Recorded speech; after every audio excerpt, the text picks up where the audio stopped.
Hello and welcome to this edition of Weapons and Warfare. For Straight Arrow News, I'm your host, Ryan Robertson.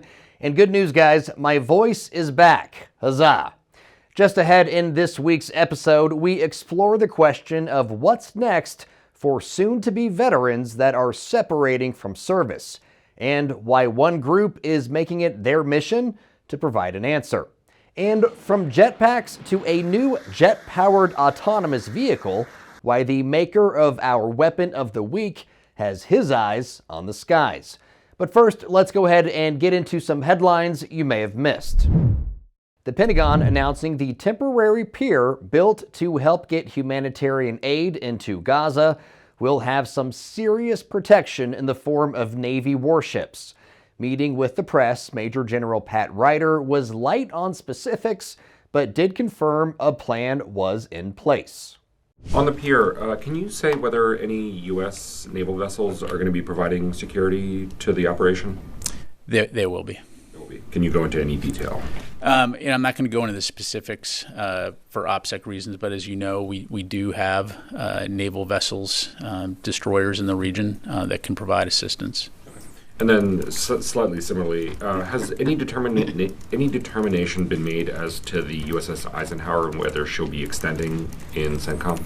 Yeah, as I'm sure you can appreciate, I'm not going to get into talking about future ship movements and deployments. So if we have updates, we'll certainly let you know. General Ryder may not have been at liberty to share, but according to a report on military.com, a Navy official told them 2 Navy destroyers would be assigned to the mission. The pier is part of the Biden administration's $320 million effort to open a sea route to get humanitarian aid into Gaza. If you've been following the show for a while, you'll know we've covered the U.S. military's concerns about not only their budget, but our country's ability to keep pace with our near-peer adversaries in terms of industrial production. It's a concern that has the attention of the Deputy Commander of U.S. European Command, Lieutenant General Stephen Basham. During a recent live stream event for NATO, the general recognized current limitations, but added a shift is already starting to take place. When we look at the defense industrial base from the West and like-minded nations, it might take a little bit longer for that defense industrial base, and you've heard a lot of discussion about how do we accelerate the Western defense industrial base. Make no mistake, it's picking up speed.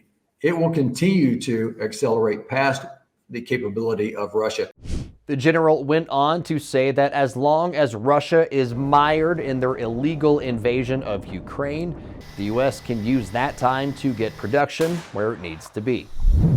Here's some new math for you. When does B2 minus 1 equal 19? The answer: when the Air Force decides to scrap a damaged B-2 bomber and reduce its fleet to 19. That's the latest word out of a force structure report released by the Air Force in April. The decision comes less than 2 years after a B-2 at Whiteman Air Force Base in Missouri was forced to make an emergency landing following an in-flight malfunction and subsequent fire. That incident blocked the runway for a week and led to a 6-month grounding of all B-2s. With the B-21 Raider stealth bomber set to replace the B-2 and the B-1, the Air Force did the math and determined it was better to scrap the damaged jet than try and repair it. Sort of like my first car. Sorry, Mom and Dad. Serving you clarity through context, our mission at SAN is to deliver the news straight down the middle. We're different from mainstream media because we spotlight distorted headlines and show you how to do it too. Discover stories that right and left-leaning outlets are choosing not to cover by using our Media Mist tool. Download the SAN app and turn on notifications to have straight facts delivered right to your phone or tablet, and get straight facts anytime at SAN.com. Every year, more than 200,000 men and women leave active duty military service and re-enter civilian life. That number from the Government Accountability Office is about equal to the populations of cities like Oxnard, California, Amarillo, Texas, or Tallahassee, Florida. While most make the move without issue, that's not true for everyone. Some, for a variety of factors, face challenges for which they may not be prepared. Fortunately for those soldiers, sailors, airmen, Marines, and Guardians, there are people with the knowledge and resources to help. I don't blame the military for not providing me with the perfect transition plan. When Florent Groberg left the Army in 2015, it was not how he planned leaving a career he loved. I never served with the idea of like, hey, you need to invest in me and transition me out. Now, I also never expected to leave the military because of injuries. So to me, it was my whole plan and roadmap was thrown way off, specifically because my career was shortened by many years. Florent, or Flo as his friends call him, was in need of a new roadmap, a plan for starting his life's next chapter. I needed to find what my next passion would be. And so for that, Warriors Ethos came in at the perfect time because I could relate to their people. The idea is, if you raise your right hand and you take an oath to serve the country, that shouldn't be the best thing you ever do, right? You should be able to build upon what you do in the military and become successful in whatever you do after the military, whether it's 4 years later or 40 years later, right? We want people to go be successful outside of the military. Started in 2011 by Jared Shepard, himself an Army veteran, Warriors Ethos has helped roughly 2,000 service members take those first steps out of uniform. For Groberg, his circumstances were not all that different from those that had leaned on Warriors Ethos before him, with one notable exception. The President of the United States of America, authorized by Act of Congress March 3, 1863, has awarded in the name of Congress the Medal of Honor to Captain Florent A. Groberg, United States Army.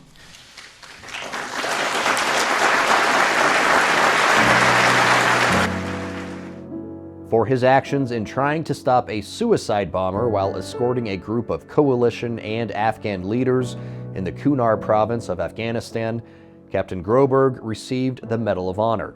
He was also medically retired because of the injuries he suffered trying to save the lives of others. It all added up to a man left wondering what was next. Receiving a Medal of Honor is probably the least expected thing you could ever have in your career. First of all, you don't serve for medals, and you sure as heck do not want to serve and be singled out and highlighted as anything other than a service member or a veteran. So when I received the medal and it highlighted me, it was a tough pill to swallow, specifically because 4 individuals didn't come home: Command Sergeant Major Griffin, Major Gray, Major Kennedy, and Reg Abdel Fattah. And also I had a whole other team that did some incredible heroic things as well, if you want to call it that, on that day. It's just a tough day. Recognizing that kind of inner struggle is ingrained in the work of the people behind Warriors Ethos. If you look at all the bad things you ever hear about veterans, homeless, unemployment, divorce, whatever else it happens to be, suicide, those are all failures in transition. Those are all, that veteran did not successfully get traction in whatever they were doing next, and thus they lost their way. So we kind of figured, we can put a dent in all of that by just helping guys and gals be more successful, be more prepared to get out of the military and go do whatever they're going to go do next. Shepard's group recommends service members start making their transition plans well before actually separating. It's a process Groberg found particularly helpful. Warriors Ethos pushed me in a way that wasn't off-putting. They knew that I had a need and a requirement. I just did not potentially know how to accurately express it at the time. They also understood what type of help I was seeking, and they put a plan together, and we adjusted the plan when things didn't work out the way I wanted it or the way they perceived it. In the end, we found a winning solution organically. A 2019 study by Pew Research revealed almost half of veterans post 9/11 said readjusting to civilian life was at least somewhat difficult. That adds up to about 50,000 veterans every year needing what groups like Warriors Ethos does for service members. One of the things that we help you do is we walk you through how to plan. That plan is multiple things. It includes your spouse, it includes your family, it's a financial plan, it's a business plan, it's a what do you want to do next plan, right? And all those things come into play. For Groberg, the catalyst was a networking event, a dinner he admitted he had no interest in attending. They pushed me to go to that dinner. I really wasn't interested at first because I have no association with this. I said, no, trust me, there's going to be some key people that you might want to meet. That led to giving me more self-confidence, and then we led to different careers later on with Boeing, Microsoft, and now on the private equity side. For Shepard, the ideal outcome is one where Warrior's ethos is no longer needed. The perfect world for me would be is that the military gets so good at transitioning its service members that I can turn this off. I would love that. While the military is not there yet, Shepard acknowledges it is making improvements. But for now, his mission continues.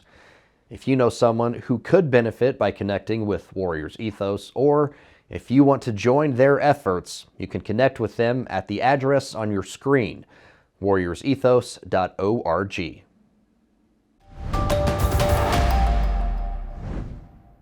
Time now for our weapon of the week, and while you may not know the name Mayman Aerospace, you might very well know the man the company is named for. This is David Mayman, and this is him experiencing the world and the Statue of Liberty wearing a jetpack. Mayman's interest in vertical takeoff and landing technology spawned a new pursuit, one with national defense in mind. This is the Razor P100, an autonomous, high-speed vertical takeoff and landing air utility vehicle. For the acronym fans out there, it's an HSVTOL AUV. Equipped with Mayman's Skyfield AI-controlled navigation system, the goal is to deliver cost-friendly, multi-purpose vehicles to the DoD that will fit into battle plans for whatever potential conflicts in which America might become involved. And what sets us apart from all the other drones in the industry right now is the fact that we use jet propulsion.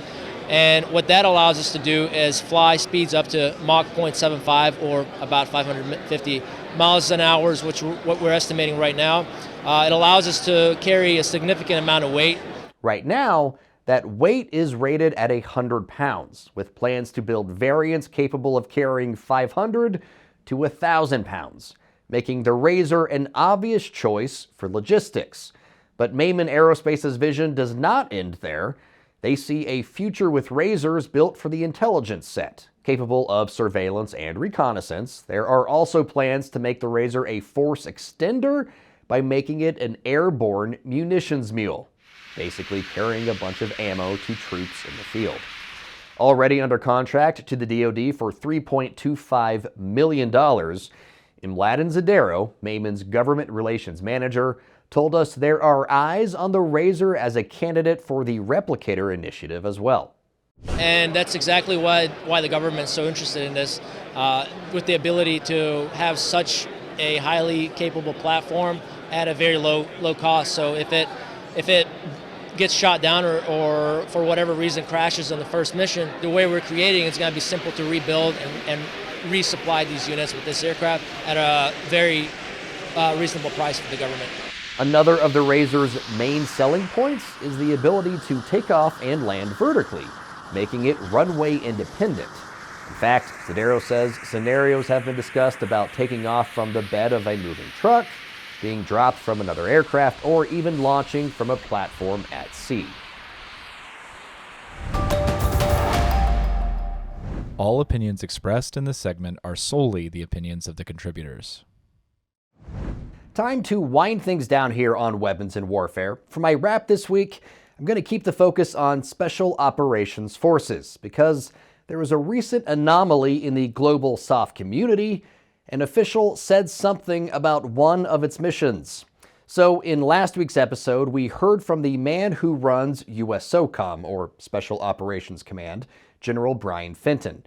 Well, he made some more headlines this past week when he told an Associated Press reporter the global SOF community was learning a lot from the British SOF units currently operating in Ukraine, like how 12-person detachments could face forces they aren't equipped to handle and may need to draw on the expertise of Air Force pilots, Navy ship drivers, or cryptologists while downrange.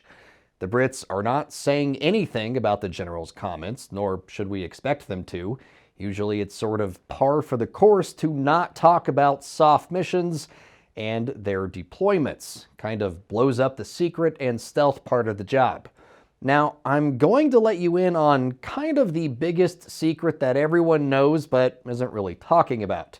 There are special operators from foreign countries in Ukraine. Remember Jack Teixeira, the airman who dumped a bunch of top-secret documents on an internet chat board? Well, in his efforts to look cool to his virtual friends, he leaked documents showing the UK had 50 operators in Ukraine. Latvia had 17, France 15, the US 14, and the Netherlands 1. Yeah, I don't know, maybe he's like that dude from Sisu or something. In any event, every Defense Department of said country, of course, denied the validity of the report, which again, no surprise, and the White House maintains there are no American boots on the ground in Ukraine. But the general's comments are definitely raising eyebrows, because Russia is always looking for ways to point the finger at NATO nations as justification for their actions, which at the moment includes a 3-day special military operation that's currently well into its 3rd year. Finton's comments are also confirmation NATO nations are that much closer to actually being a part of this war. France floated the idea a few times of sending in troops to help secure Ukraine's defensive lines, and even the chairman of the Joint Chiefs of Staff, General C.Q. Brown, said at this point it appears inevitable NATO will have to send in some troops to help train Ukraine's beleaguered forces. You've heard me say on this show several times the U.S. needs to stand by its commitments and help Ukraine win the war. And that failure in Ukraine means U.S. troops will be put in danger. Well, that's why soft operators are in Ukraine, trying to make sure that doesn't happen. General Fenton might have said the quiet part out loud, but we all need to be listening. And of course, we are always here to listen to you as well. If you have a question for the show, or you want to share one of your comments or thoughts, you can do so below, or by emailing us at weaponsandwarfare@san.com. For senior producer Brett Baker, video editor Brian Spencer, and graphics designer Dakota Patillo, I'm Ryan Robertson with Straight Arrow News, signing off.